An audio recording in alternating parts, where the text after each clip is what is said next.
Welcome to episode 8 of our 87 Integra project series. We're moved to our new location. We've got the car sitting here beside the house and a shed right over there full of everything that we had in the garage. Our main goal is to get the car running. Then we'll move it into the garage and finish up all the little stuff.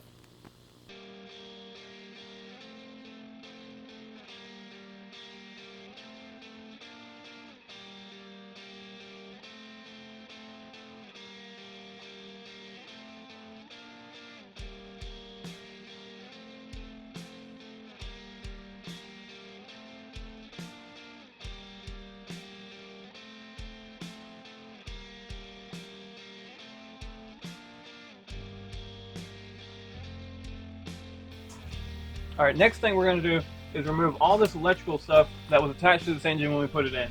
This engine is from a 1989 Integra that uses electronic advance for the ignition timing, and the blue 87 Integra uses vacuum advance for the ignition. So we have the old engine sitting over there. We need to pull all the electrical off of it and attach it to this engine so it'll be able to run with the body wiring that's on this car.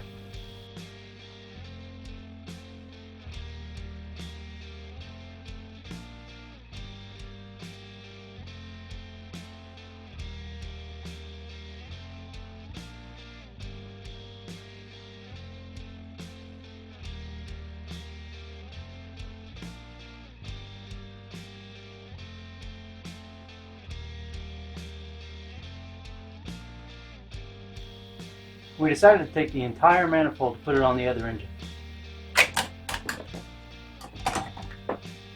Alright, we've got the intake manifold off the other engine, but before we put it on this engine, we're going to do a couple things over here. First, we're going to remove the starter here and replace it with the one over there, just because we know that one works. Next up, we're going to put a new thermostat in here because it'll be hard to reach once the intake manifold's on.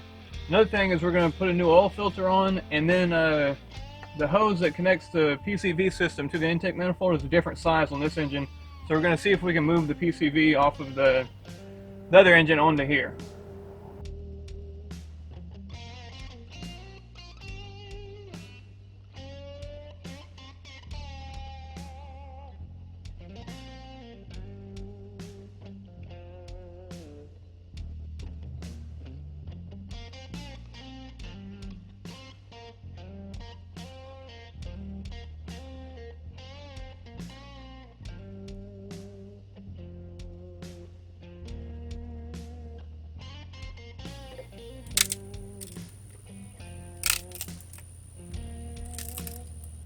While we were working down here, we discovered that these hoses were totally crusty and disgusting and needed to go.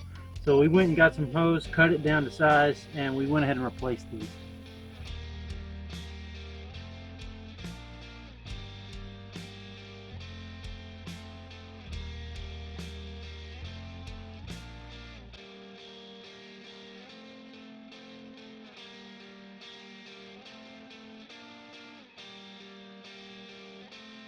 Next up on the list, before we can install the intake manifold, we need to install the alternator on the engine. But somehow during moving, we lost the alternator bracket that goes from here to here. What I did, I went and bought some 1/8 by 1.5" flat bar. I want to make a new bracket here. I've already got the belt on. This is the engine sitting in the shed. Just going to mock it up on here and then install it on the engine that's in the car.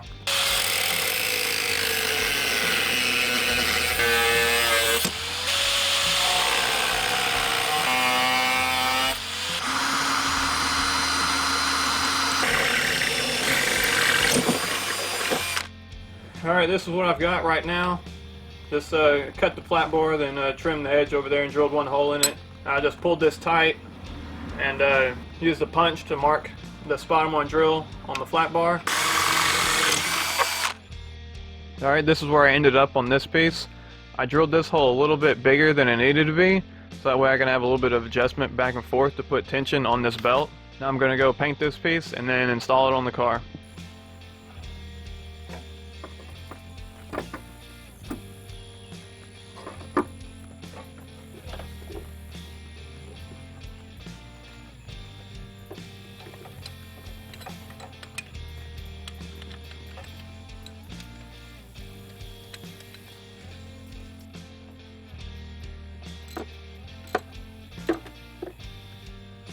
Alright, so it's finally time to put the intake manifold on. We got a new gasket from Felpro. We're gonna go stick that on first.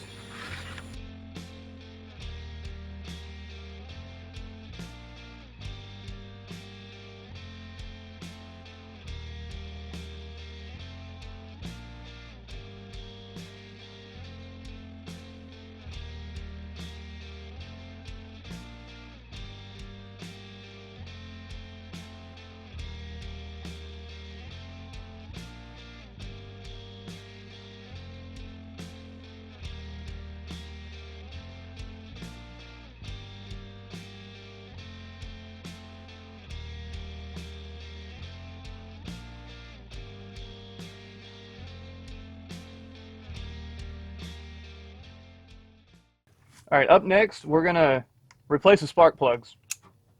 This car sat outside for a lot of years and had a huge rat's nest on top of here, and unfortunately there wasn't a coil thing down in that spark plug hole, so it's really dirty.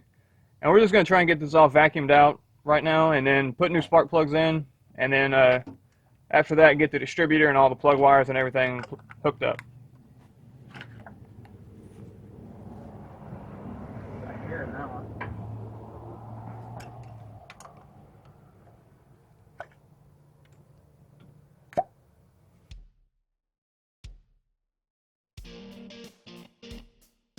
Alright, there's still a ton of dirt down in this spark plug hole right here. So we got out the compressed air, and we're going to try and blow it out since the vacuum can't get enough force or whatever to pull it out.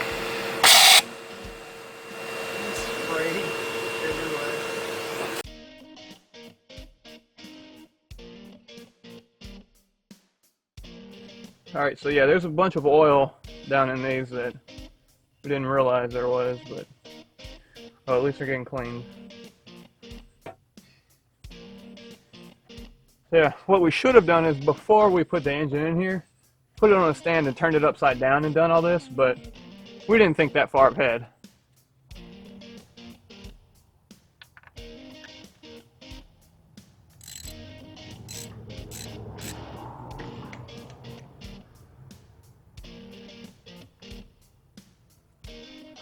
We picked up these NGK spark plugs. We're going to put these in now.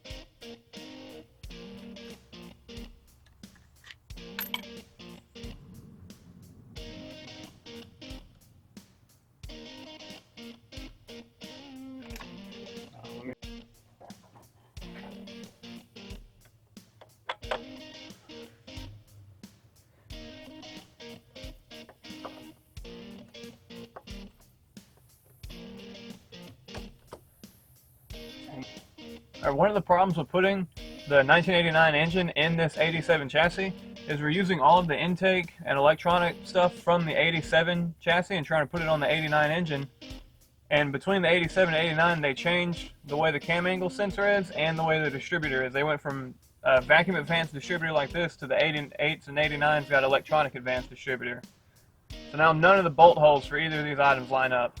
Alright, so after looking at both of these, the way they mount a little bit closer, I don't think we're going to be able to build a bracket like we want to. We're just going to make a temporary solution with some metal zip ties I have laying around just to see if this engine will crank, because there's always a possibility that we've done all this work and something is still wrong with it and it's not going to crank. I don't want to waste a bunch of time on this right now.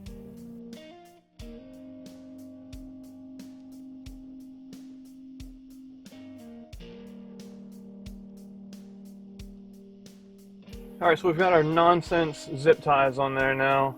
We're not very confident in this idea. We're just going to go ahead with it though, and if those fall off, then we'll try and think of something else, I guess. But we're just going to continue with reassembling the engine bay.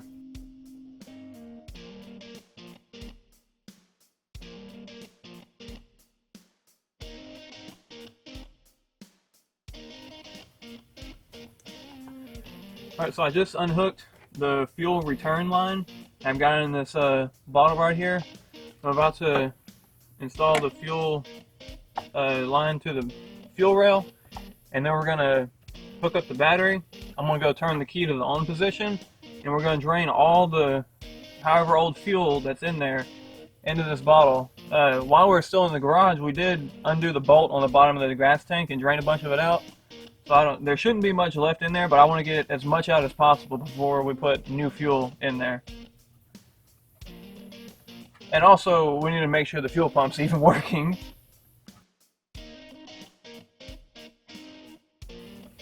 Alright, yeah, I'm sure this is like the wrong way to do this, but I don't really care.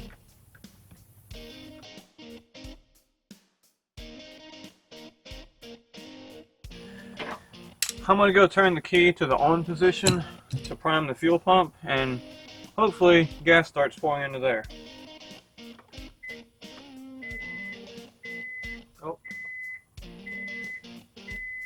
Yeah, I can figure it out. It's coming out of the top of it. True. Once the fuel feed line was tightened, we found another leak. Alright.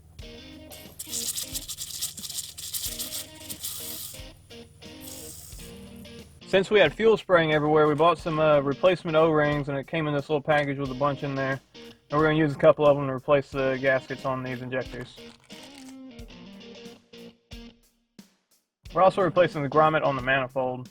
Alright, once we get our last one done here, I'm going to put everything back together and then try and pressure the rail again.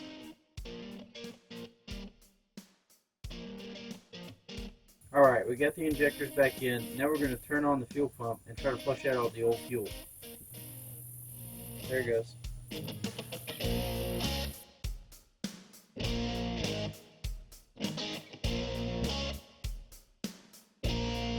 Alright, up next we're going to install the header we bought for this car.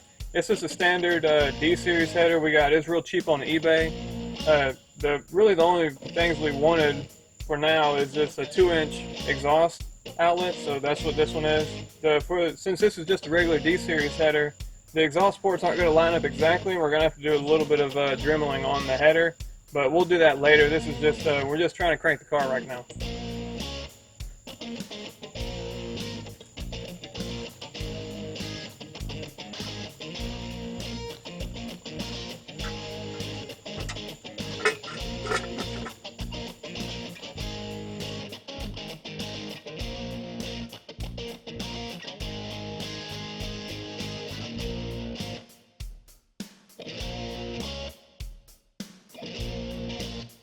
Alright, last step before we turn the engine over, we're going to put oil in it. I bought this STP motor oil. It's the cheapest they had there, so that's why I picked it.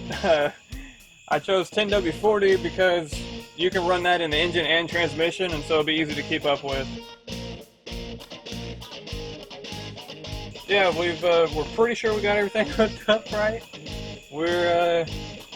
We've unplugged a couple of fuses that say EFI or something about fuel injection on them, and we're going to try and turn it over a little bit and check we're getting oil pressure and whatnot, and then we're going to put those fuses back in and see if we can crank it.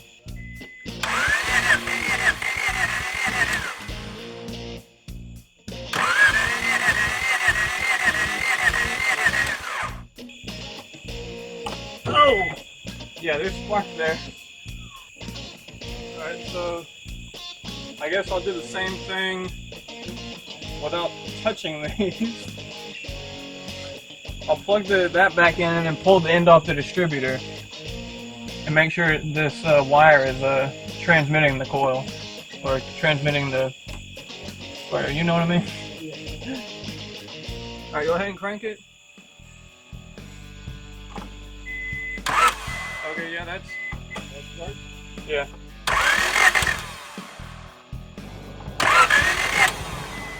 We're not getting any spark. Alright, the car still isn't cranking, so we pulled the distributor cap off to make sure the rotor was spinning, and then we noticed the old rotor is completely worn down where the coil contacts it. So I put a new rotor in, and also I got a new distributor cap. So the new cap and rotor, I think, should fix our no spark problem that we're having.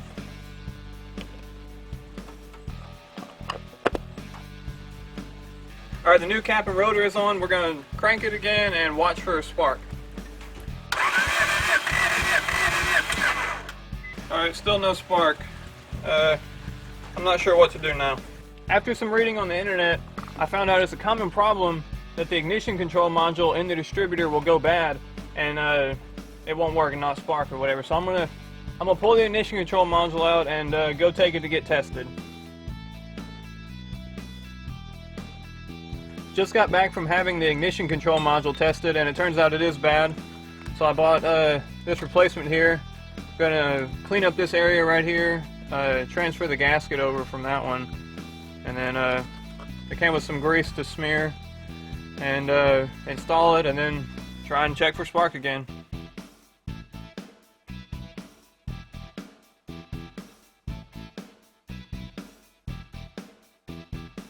Checking for spark again. I did notice that this one is,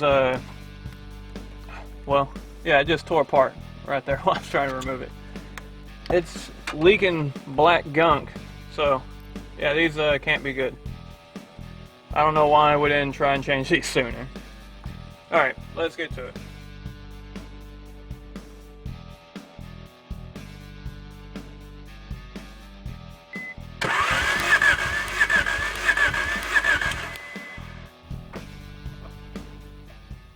Alright, we got spark, but we don't have fuel. The first thing in the service manual to troubleshoot the injectors is to test the resistance. They should be between 1.5 and 2.5 ohms.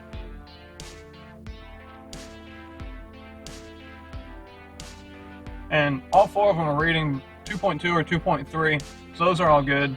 The next step is to check the resistor box over there. I tested that already and it's looking fine too. So we don't know what's going on with these. We're going to plug them back up and pull the fuel injectors out and see if we can get fuel to actually shoot out of them when we try and crank it. The remanufactured fuel injectors from Autoline came in. I'm going to go ahead and install one of these and see if it's working correctly. So the new injector is working properly. I'm going to go ahead and replace the other three of them and try and install these clips on there without losing any of them or shooting them across the engine bay.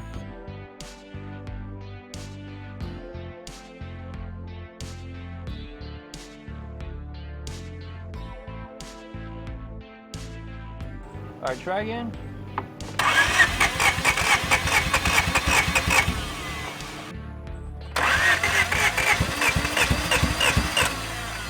Yeah.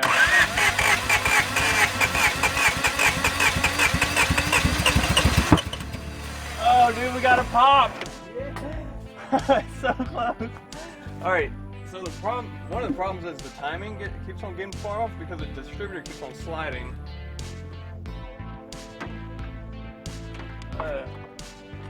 Yeah, go ahead.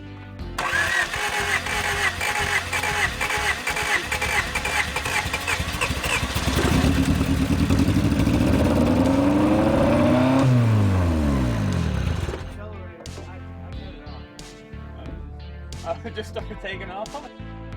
And we got the car to crank, and we're both really excited about that.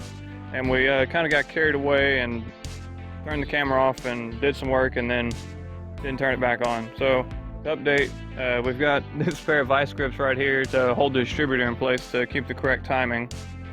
And that really helps with getting the car to crank up right whenever we turn the key.